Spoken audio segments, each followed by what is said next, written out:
بسم الله الرحمن الرحيم لم يكن الذين كفروا من أهل الكتاب والمشركين منفكين حتى تأتيهم البينة رسول من الله يتلو صحفا مطهرة فيها كتب قيمة وما تفرق الذين أوتوا الكتاب إلا من بعد ما جاءتهم البينة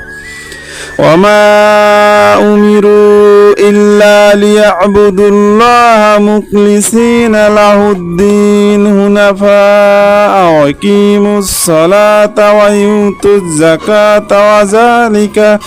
دين القيمات إن الذين كفروا من أهل الكتاب والمشركين في نار جهنم خالدين فيها أولئك هم شر البرية